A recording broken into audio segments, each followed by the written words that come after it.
En la primera epístola de Pablo a los Corintios, él quiere o tiene como propósito tratar con problemas y responder las preguntas que los corintios le habían enviado. Y en todos casos, los problemas, también las preguntas, Pablo responde siempre con el Evangelio. Cuando hablamos del Evangelio, hablamos del mensaje de la persona y la obra de Jesucristo. ¿Quién es Jesucristo y qué ha hecho? Jesucristo es el Hijo de Dios, vino a este mundo, vivió perfectamente, murió en nuestro lugar en la cruz, resucitó y ascendió a la diestra del Padre, donde está intercediendo por nosotros. Para todos los que creen en el Evangelio, la persona y la obra de Jesucristo, reciben la salvación de los pecados o una redención de la esclavitud del pecado. Es decir, que ahora no somos los esclavos del pecado, somos los siervos de Jesucristo. También hemos recibido el Espíritu Santo, y que mora en cada creyente, que está obrando en nosotros en cada momento, haciéndonos más como la persona de Jesucristo. Y a través de este Evangelio y la obra de Dios en la vida de los que creen en el Evangelio, es la base de la unidad en la iglesia. La unidad se basa en el Evangelio, y la iglesia, el cuerpo de Cristo, se formó por medio del Espíritu Santo y la obra de Dios a través del Evangelio. Entonces es el Evangelio que produce la unidad en la iglesia. Para repasar un poco de este libro, en el primer capítulo aprendimos que el Evangelio es la única base de la verdadera unidad en la iglesia. En el capítulo 2 hablamos de recibir la palabra o la sabiduría, y aprendimos que por medio del Espíritu Santo la iglesia recibe la sabiduría de Dios en su palabra. Capítulo 3 tenía que ver con los líderes de la iglesia en Corinto, y aprendimos que el Señor de la iglesia es solamente Dios, y la gloria de la iglesia debe ser Jesucristo mismo y no los líderes humanos de la iglesia. Hablando de estos líderes, es solamente el Señor de la iglesia, Dios mismo, que tiene el derecho de juzgar a sus propios siervos, a los siervos de la iglesia. Capítulo 5 aprendimos esta lección muy importante, que el Evangelio siempre produce una vida santa. El Evangelio no solamente es un mensaje para creer, pero también requiere una vida de santidad. El capítulo 6 hablamos de esta transformación que el Evangelio realiza, y esta transformación extiende a toda la vida, a toda área de nuestra vida. El Evangelio transforma toda la vida. 1 Corintios 7, una pregunta sobre el matrimonio y la soltería. Si estamos casados, si estamos solteros, Dios nos salvó para vivir para Él, no para nosotros mismos, pero para Él. Capítulo 8, la pregunta de los corintios en cuanto a lo sacrificado sacrificado a los ídolos y asuntos de conciencia. Bueno, aprendimos que el conocimiento envanece, pero el amor edifica a los demás. Entonces, es más importante que probar que yo tengo razón, que mis hermanos están equivocados, es amar a mi hermano, amar a él y edificar a mis hermanos. El capítulo 9 dice que, bueno, es bueno y es a veces necesario sacrificar mis derechos por mis hermanos, y el valor del Evangelio supera el sacrificio de mis derechos, y por eso vale la pena sacrificar mis derechos para avanzar el Evangelio. Y capítulo 10, la conclusión de este asuntos de conciencia, lo sacrificado a los ídolos. Debemos glorificar a Dios y debemos edificar a nuestros hermanos. Capítulo 11, hablando de varios asuntos dentro del culto de la iglesia, la unidad de la iglesia que se radica en el Evangelio, que se basa en Jesucristo mismo. La unidad de la iglesia se debe manifestar siempre que se reúna en el culto, en la cena del Señor. Debemos manifestar la unidad de la iglesia en todo momento. Capítulo 12, y el asunto de los dones espirituales, las dudas que tenían los corintios. Aprendimos que el Espíritu Santo se manifiesta en la unidad y también en la diversidad de la iglesia a través de los dones espirituales. Capítulo 13, Pablo nos muestra un camino aún más excelente, el camino del amor. El tema central de los dones espirituales es la disposición a amar a los hermanos. Lo más importante, la cosa que tengo que responder en mi corazón es: estoy dispuesto a amar a mis hermanos. Y capítulo 14, hablando de las lenguas y la profecía y la importancia de entenderse, de comunicarse bien. Debemos buscar las instancias de máxima edificación para nuestros hermanos. La semana pasada aprendimos de la resurrección corporal, la resurrección de los muertos. Y Jesucristo resucitó de los muertos, y eso asegura que nosotros también resucitaremos de los muertos. Y nuestra resurrección corporal señala que Jesús ha derrotado la muerte y el pecado. Ahora llegamos al capítulo final de este estudio, después de varios meses. Y el capítulo 16 tiene que ver con trabajando en equipo. Y lo que vamos a ver en el ejemplo de Pablo y sus compañeros, vamos a ver la unidad de la iglesia en vivo. Vamos a ver un ejemplo bueno de trabajar en equipo, de trabajar juntos, de trabajar en unidad. En este capítulo 16 hay 3 secciones, 3 temas. En primer lugar, vamos a ver trabajando en equipo para ofrendar, este asunto de ofrendar para las necesidades de otros hermanos en otra iglesia.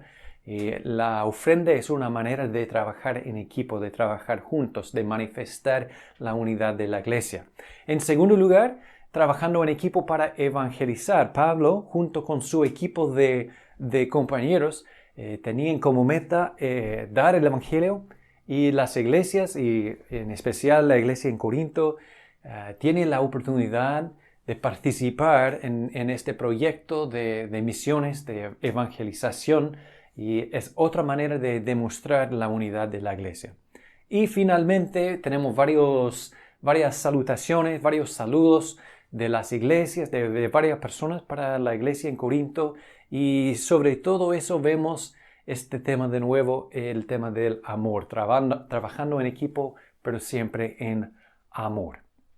En este capítulo vamos a ver 2 instancias más de esta frase que hemos visto varias veces en la epístola. Y cuando Pablo está respondiendo una pregunta, una duda de los corintios, que los corintios le habían escrito antes, esta frase prologa la pregunta, en cuanto a, y vamos a ver 2 veces, primeramente en el versículo 1 y después en el versículo 12. El primer asunto en el versículo 1 que Pablo introduce esta idea tiene que ver con la ofrenda. Y la pregunta, la duda de los corintios, ellos habían escuchado de esta ofrenda, querían participar, pero su pregunta para Pablo era: ¿cómo debemos administrar la ofrenda para los hermanos en Jerusalén? El versículo 1 dice: en cuanto a la ofrenda para los santos, haced vosotros también de la manera que ordené en las iglesias de Galacia. Entonces, esta ofrenda para los santos tiene que ver con las iglesias judías o las iglesias en Jerusalén y alrededor que estaban pasando por persecución, por carencia, por dificultades. Y Pablo quería que las iglesias gentiles en Grecia, en Asia Menor, en Roma, que estas iglesias apoyaran a sus iglesias hermanas en Jerusalén. Y también tenemos varias referencias, citas en el Nuevo Testamento, en las epístolas de Pablo, a este proyecto de ofrenda, en Romano 15, por ejemplo. Pero este proyecto de ofrendar, Pablo dice: ustedes en Corinto deben hacer lo mismo, la misma cosa que yo está ordenando y pidiendo de las iglesias en Galacia, en Asia Menor. Y el versículo 2 tenemos, me imagino, un resumen de lo que Pablo había ordenado en las otras iglesias y también para la iglesia en Corinto. Y podemos encontrar en la segunda epístola de Pablo a los Corintios, los capítulos 8 y 9, una exposición de este versículo, pero tenemos un resumen breve y queremos ver lo que dice. Dice el versículo 2, cada primer día de la semana, cada uno de vosotros ponga aparte algo, según haya prosperado, guardándolo para que cuando yo llegue no se recogen entonces ofrendas. Lo que vemos es que Pablo buscaba evitar la presión, no quería que los corintios recogieran una ofrenda bajo presión de él. Es que, bueno, Pablo había llegado y él quiere recoger una ofrenda, entonces vamos a tomar una ofrenda, vamos a recoger una ofrenda hoy día con presión. Y a la otra vez él quería evitar la pompa o una persona que quiere hacer algo, hacer un show de su ofrenda, de su hecho de dar.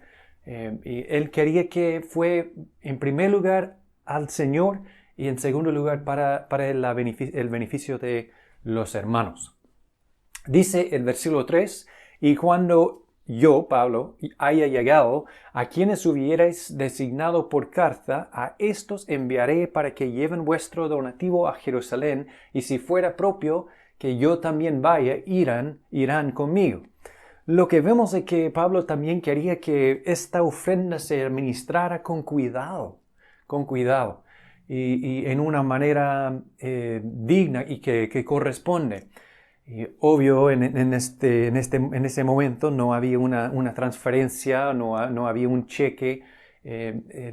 Varios hermanos tuvieron que llevar la plata en un viaje de muchos kilómetros y para entregar esta ofrenda a hermanos a los quienes no habían conocido.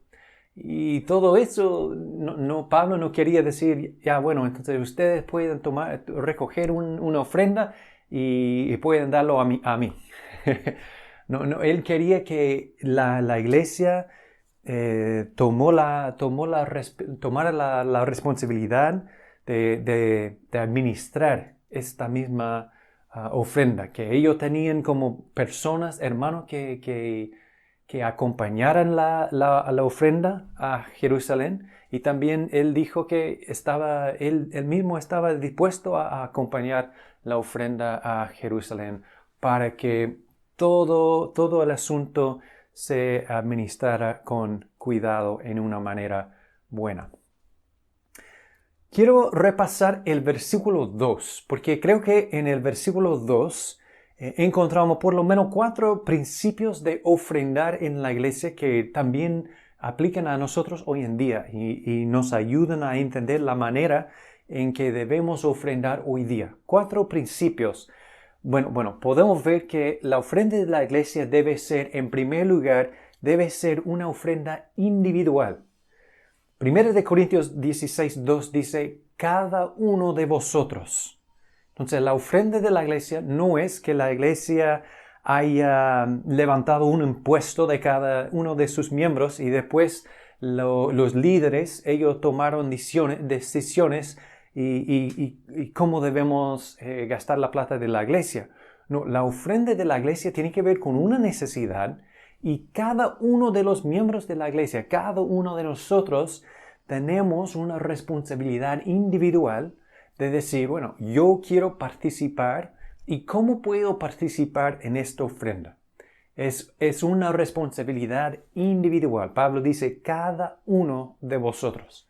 En segundo lugar, la ofrenda de la iglesia debe ser regular. Dice, cada primer día de la semana. No es que, bueno, llegamos al culto y dice, ¿y qué tengo? ¿Qué tengo conmigo? Tengo en mi billetera, bueno, eso, yo voy a dar eso. Pero es algo que es regular. Pablo dice, cada primer día de la semana. No es algo que hagamos una vez al año o algo, pero es algo que es regular, es una parte normal de nuestra adoración, de nuestro culto, de nuestro tiempo juntos, de nuestra participación los unos con los otros. Debe ser regular. Bueno, creo que tenía que ver con su su jornada normal de su sueldo o algo. Me imagino que si una persona recibe su sueldo en forma mensual, entonces creo que una forma regular de ofrendar sería una ofrenda mensual, pero también puede ser algo regular. En tercer lugar, la ofrenda de la iglesia debe ser intencional. De nuevo, no es que, bueno, y que tengo en mi bolsillo o que tengo conmigo ahora, yo voy a ofrendar eso. Pero es algo intencional. Y esta frase que Pablo dice que cada uno de nosotros, cada primer día de la semana, ponga aparte algo. Tiene que ver con algo muy intencional. Diciendo, bueno, yo quiero ofrendar para esta necesidad, para apoyar a mis hermanos en esa forma. Y yo voy a intencionalmente, yo voy a separar un monto y yo voy a poner este monte aparte y designado para la ofrenda de la iglesia. La ofrenda de la iglesia debe ser intencional. Y eso también evita la presión de una persona diciendo debe ofrendar, debe dar más. No, es un asunto entre Dios y yo, no más. Es algo individual, es algo regular y es algo intencional. Y al final Pablo dice que es algo que es proporcional. Y dice, debemos dar según haya prosperado. En la manera que Dios nos ha dado, tenemos la oportunidad de ofrendar. Si Pablo habría querido en ese momento decir, debemos dar un diezmo, sería un tiempo perfecto para decirlo, pero no lo dice. Dice, según haya prosperado. Entonces, no hay límite, no es que 10% y nada más.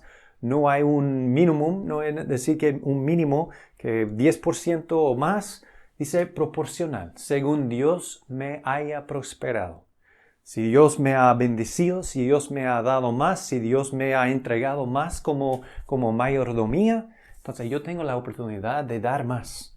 Si no tengo mucho, entonces obviamente no puedo dar tanto, pero yo puedo dar según Dios me haya prosperado.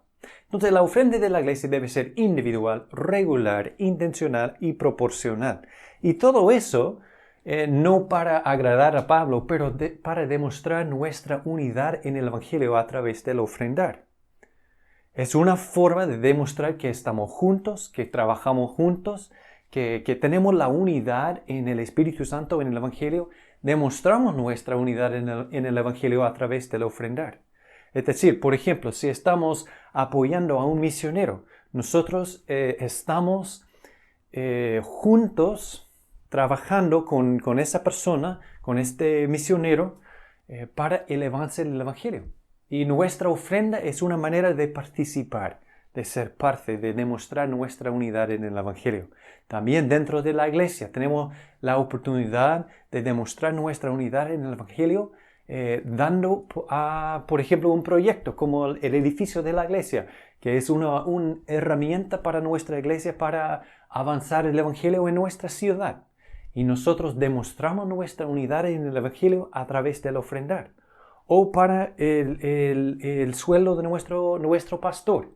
Entonces, él está ayudándonos a crecer en el Evangelio y ayudando a mis hermanos también. Yo quiero demostrar la unidad que tenemos en el Evangelio, la importancia del crecimiento espiritual.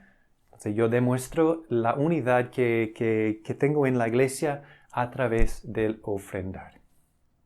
La segunda sección tiene que ver con los planes de Pablo y en breve yo quiero decir que Pablo estaba en ese momento escribiendo de la ciudad de Éfeso al otro lado del mar en Asia Menor y él quería ir a través o por las ciudades de Macedonia, esta región más al norte de Grecia, y nosotros conocemos varias iglesias de Macedonia, Filipo, Tesalónica, Berea, y quería llegar a Corinto, quería recoger esta ofrenda con los hermanos allá, y junto con los hermanos de Corinto, él quería ir a Jerusalén para entregar esta ofrenda a las iglesias allá.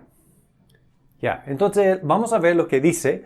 Yo voy a tener un poco fuera del orden, pero dice el versículo 8 y 9, Pablo dice, pero estaré en Éfeso hasta Pentecostés, porque se me ha abierto puerta grande y eficaz, y muchos son los adversarios.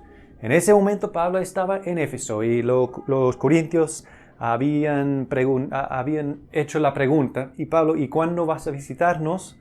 Él dijo, bueno, por el momento yo estoy en Éfeso, yo quiero quedarme acá para aprovechar de las oportunidades para el Evangelio allá en Éfeso. En primer lugar, Pablo estaba en Éfeso diciendo, bueno, yo quiero quedarme acá.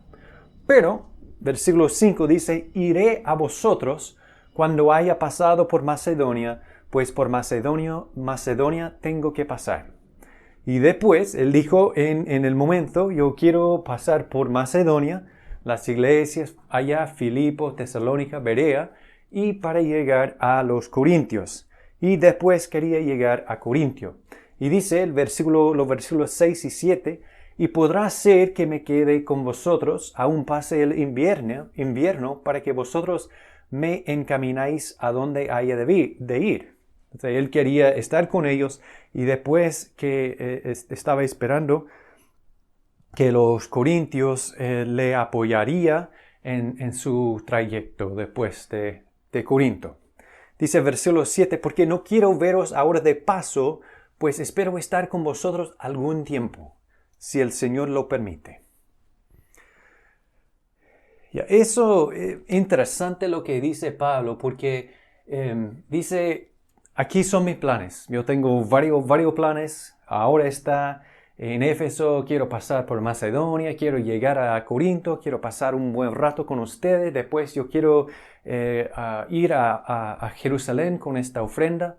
Y dice, todo es si el Señor lo permite. Si el Señor lo permite. Y nosotros sabemos, a través de, por ejemplo, la segunda epístola de Pablo a los Corintios, que él no pudo llegar a Corinto, y varios de los corintios estaban muy enojados con él porque él no llegó. Pero dice, bueno, son mis planes, yo tengo mis planes, yo estoy planificando, me imagino que varios de ustedes son muy buenos para planificar, pero siempre debemos someter nuestros planes a la voluntad de Dios. Y es lo que dice Pablo, si el Señor lo permite. Aquí son mis planes, si el Señor lo permite. Y quería también que los corintios le apoyaran en sus viajes sucesivos. Los planes de Pablo. Y después tenemos información de dos compañeros de Pablo, dos consiervos de Pablo en los versículos 10 al 12. En primer lugar Timoteo, en segundo lugar Apolos. En primer lugar Timoteo fue un compañero de Pablo, le había acompañado por varios años desde su conversión en Asia Menor. Y había pasado la primera vez cuando Pablo llegó la primera vez a Corinto. Timoteo estaba acompañando a Pablo. Y dice ahora que Timoteo está en camino. Tal vez él estaba llevando esta carta a los Corintios o no. Bueno, no sabemos. Pero versículo 10 dice, y si llega Timoteo, mirad que esté con vosotros con tranquilidad, porque él hace la obra del Señor así como yo. Por tanto, nadie le tenga en poco, sino encaminadle en paz, para que venga a mí, porque le espero con los hermanos. Dice a los corintios, entonces, si llega Timoteo, entonces, trátalo bien, ayúdale en su trayecto, y ustedes deben recibirle en paz y no menospreciarlo. No menospreciarlo. No debe decir pensando en la actitud de los corintios hacia sus líderes o los líderes humanos de la iglesia, diciendo, y tú, Timoteo, ¿por qué estás acá? No queremos conversar contigo, queremos conversar con tu jefe, con Pablo, y ¿por qué menospreciando a él? Pero Pablo dice, Timoteo es mi representante, y por eso, por favor, recíbanle en la misma manera que reciba a mí. También el versículo 12 tenemos del Apolos, acerca del hermano Apolos, esta frase en cuanto a Apolos, porque me imagino que los corintios le habían preguntado a Pablo, ¿y Apolos? ¿Cuándo viene él? Porque en ese momento Apolos estaba en Éfeso también con Pablo. Y bueno, sabemos que muchos de los corintios eran fanáticos de Apolos, le gustan mucho su enseñanza. Y dice, acerca del hermano Apolos, mucho le rogué que fuese a vosotros con los hermanos, mas de ninguna manera tuvo voluntad de ir por ahora, pero irá cuando tenga oportunidad. Pablo dice, en cuanto a Apolos, aunque Pablo le había animado a visitar a los corintios, él no quería ir en ese momento. No sé la razón. Tal vez él no quería meterse en todos los asuntos de los corintios que estaban peleando sobre yo soy de Apolos, yo soy de Pablo, yo soy de Cefas. Y Apolos dice, bueno, yo no quiero ser parte de todo eso. Me voy a estar fuera de este asunto. Pero dice, cuando tenga oportunidad, él iba a ir a Corinto. Lo que podemos ver en esta sección, hablando de los consiervos de Pablo, también podemos ver que es posible demostrar nuestra unidad trabajando juntos en el Evangelio, con varias personas, entre iglesias, entre consiervos, líderes y también los miembros de las iglesias. Hay una unidad juntos, trabajando en equipo para el avance del Evangelio en nuestra iglesia y en otras iglesias. En ese momento estamos demostrando nuestra unidad en el Evangelio, trabajando juntos con otras iglesias, con otros líderes, con otras personas, con otros hermanos, para el avance del Evangelio.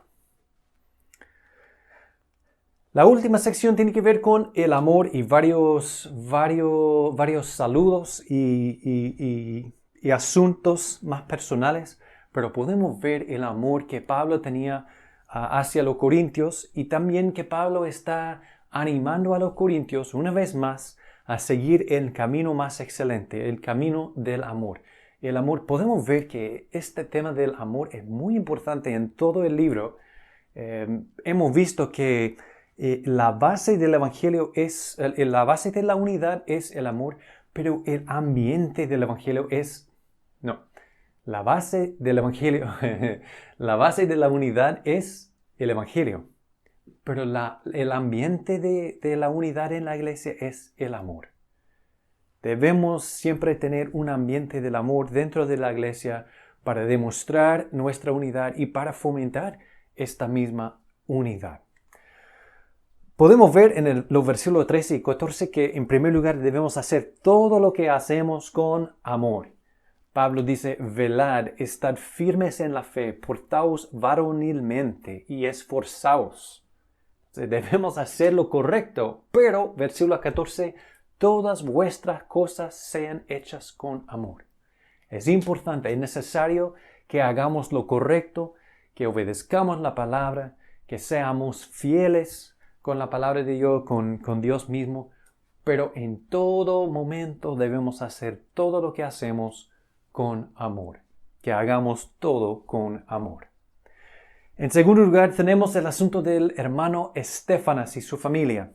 Versículo 15 dice, hermanos, ya sabéis que la familia de Estéfanas es las primicias de Acaya, o sea, los primeros creyentes en Acaya, la región de Corinto, y que ellos se han dedicado al servicio de los santos, que este hermano y su familia fueron ejemplos del amor para los hermanos. Ellos se han dedicado al servicio de los santos. Pablo dice, versículo 16, os ruego que os sujetéis a personas como ellos y a todos los que ayudan y trabajan. Me regocijo con la venida de Estéfanas, de Fortunato y de Caico. Puede ser que ellos llegaron a Éfeso con nuevas noticias de Corinto. Y eso fue de mucho gozo para Pablo. Dice, pues ellos han suplido vuestra ausencia, porque confortaron mi espíritu el vuestro. Reconoced pues a tales personas. Pablo está anotando o llamando la atención a hermanos que están demostrando este amor. Y dice que debemos reconocer el amor verdadero, como el amor demostrado por la familia o por Estéfanas y también por su familia. Y también otros, menciona a Fortunato y a Caico, que ellos también, dice, ellos confortaron el espíritu de Pablo y también de los corintios. Y ellos ayudan y trabajan, ellos se han dedicado al servicio de los santos. Estos hermanos fueron ejemplos del amor y debemos reconocer este amor verdadero. Debemos llamar la atención su amor y creo que podemos reconocer su amor en varias maneras, pero cuando nosotros vemos a nuestros hermanos haciendo todo con amor como debemos, sirviendo a los demás, sirviendo a los hermanos, confortando nuestros espíritus por su obediencia, también por su amor, debemos decirle, bueno, hermano, doy gracias a Dios por el amor que Él está manifestando en tu vida. Eso me anima, eso me ayuda, eso me da consuelo, eso me da fortaleza. Yo quiero seguir amando a los demás porque yo veo en ti los frutos del amor de Dios. Debemos reconocer el amor verdadero y Pablo quiere que los corintios reconozcan en Estéfanas los frutos del amor verdadero. Versículo 19, Pablo dice, las iglesias de Asia Menor, donde estaba Pablo, Éfeso y otro, os saludan. Estas iglesias mandan saludos. Aquila y Priscila, con la iglesia que está en su casa, os saludan mucho en el Señor.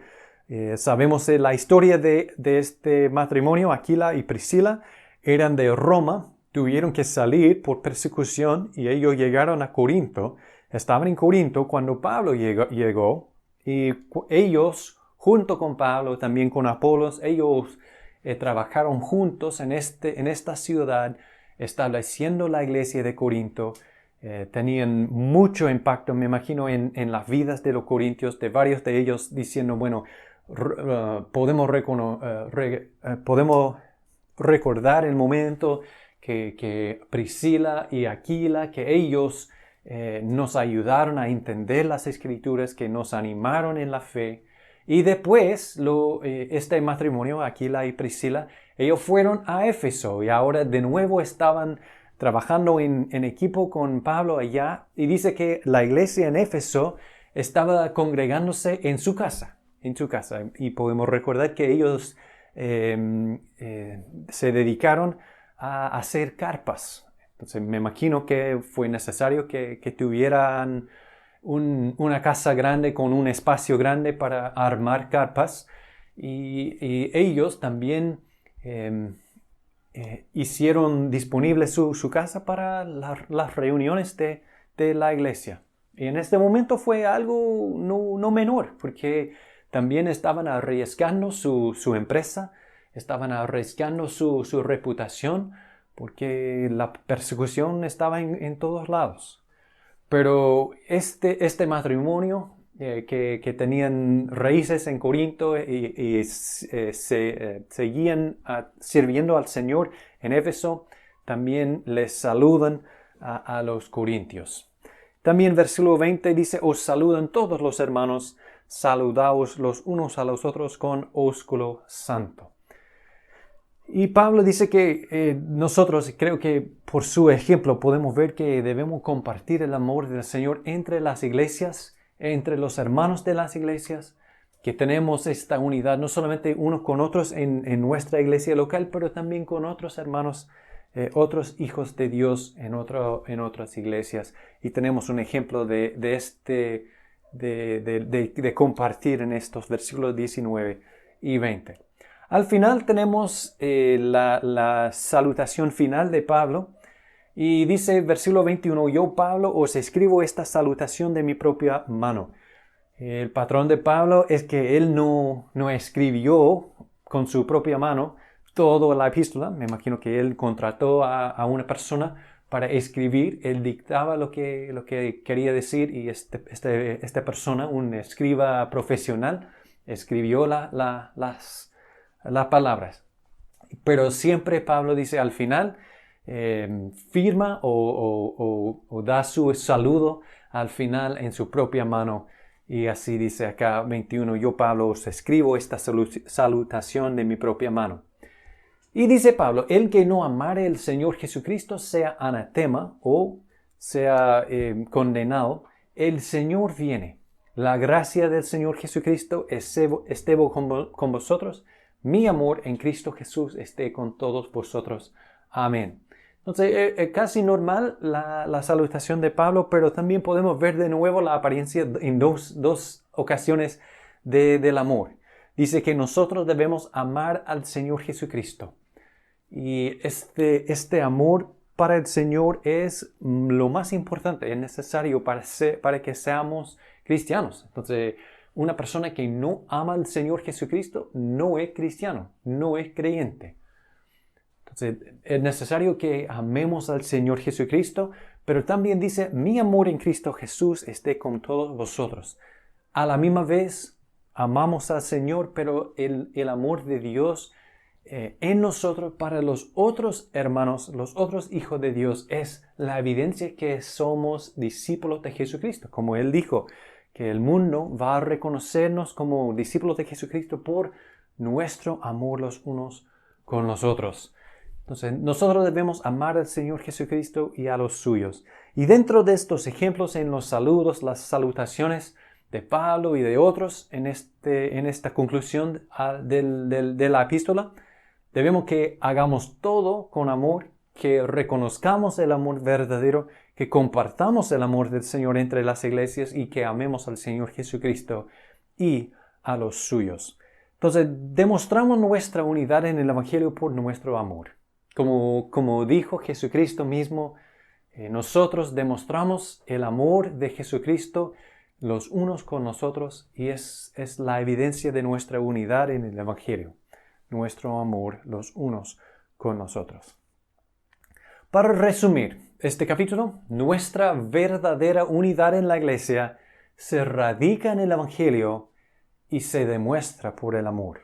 Y creo que también es un buen resumen de todo lo que hemos aprendido en esta epístola de Pablo a los Corintios, que nuestra verdadera unidad en la iglesia se radica en el Evangelio y se demuestra por el amor.